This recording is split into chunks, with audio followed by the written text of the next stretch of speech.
and welcome here to TalkFCB, and welcome back to the channel, guys. And ahead of a huge week for Barça, what I thought I would do, a bit of calm before the storm, I'm going to be answering some of your questions. And today, we're going to be talking about Riqui Puig, about his lack of playing time, and what the next step could be for him and his career. We're also going to be talking about Gavi, and exactly where is his best position in Xavi's Barcelona team. Before as well, we are going to be discussing Pierre-Emerick Aubamayeng and whether he is closing in on his first Barcelona start. It is all coming up, guys. So let's get to it. But if we do indeed start with Riqui Puig, and indeed the many questions that I've had over his situation, and indeed what the next step could be for him, you know, what is coming next in the career of Riqui Puig? What is the solution for what is going on right now? Because obviously his last appearance came at the beginning of January. That was the Copa del Rey against Linares. He actually started that game, but he was subbed off at half-time after what was a disappointing performance. He has made 12 appearances this season though, but just 2 of those have come from the start, and Sunday's match against Espanyol was the 6th game in a row whereby Riqui had no minutes whatsoever. And of course, many people are asking the question, well, where is the outrage now? Why are people not being very angry with Xavi like they were with Ronald Koeman when Riqui Puig was not selected? But I just want to illustrate here how the two situations are quite different. Because you look at last season, when of course we were really calling for Riqui to have a few minutes here and there, to have an opportunity in this team, it was at a time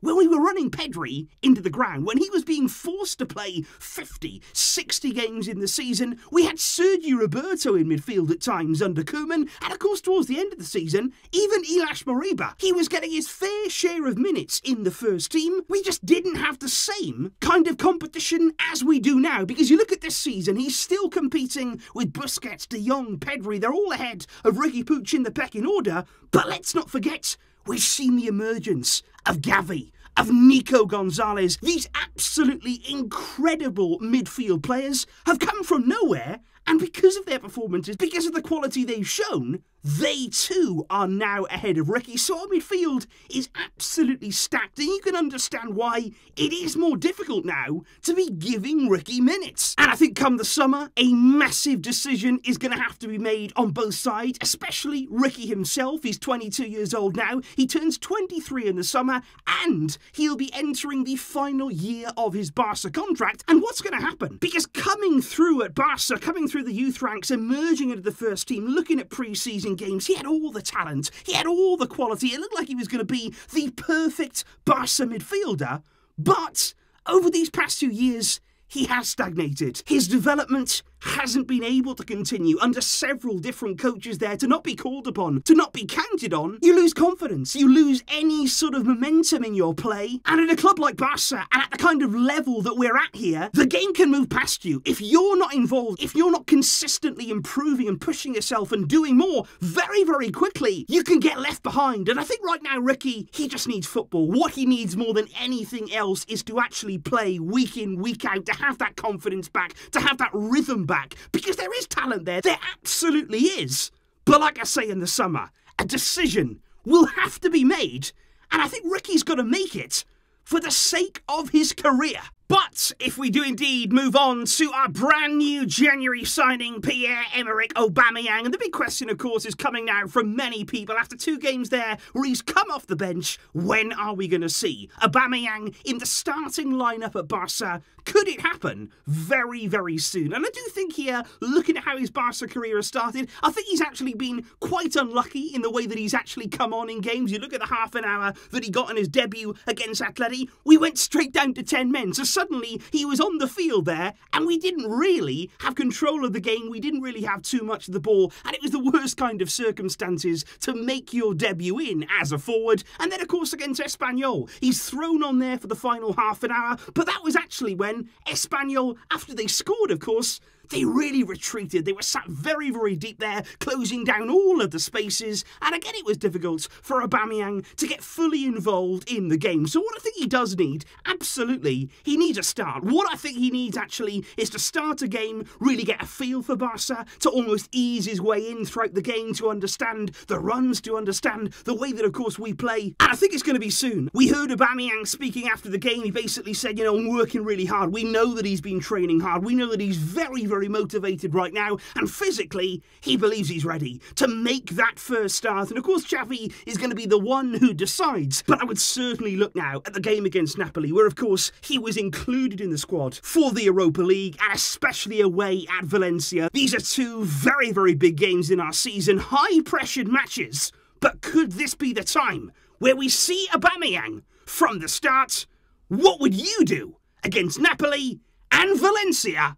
Does Aubameyang get that start? But speaking of that forward line, I do also want to take a closer look here at the positioning of Gavi, because many people now are saying, given the fact that he played on the left-hand side against Atletico Madrid, he also played in that area against Espanyol, where is his best position? Is it there as part of that front three off to the left? Is it more central there as part of the midfield trio? Where should we be using Gavi, and where can he be at his absolute best? And I do think that it's important when you're looking there at the positioning of Gavi on this left-hand side, as we saw him against Atletico Madrid, as we saw him against Espanyol. What's really important to note about this is he is not playing as a winger. He is not somebody there who's going to be asked to stand out here all game, hold the width, get crosses in. That is not his role at all. And that is why, actually, I think this role can, in certain games, it can suit him. Against Atleti, against Espanyol, because obviously, when you've got someone like Jordi Alba, who consistently is going to be here, he's going to be in this area all the time, up and down, and you don't want somebody who's just going to stand right next to him, because that completely eliminates any sort of threat. What you want to have there are two players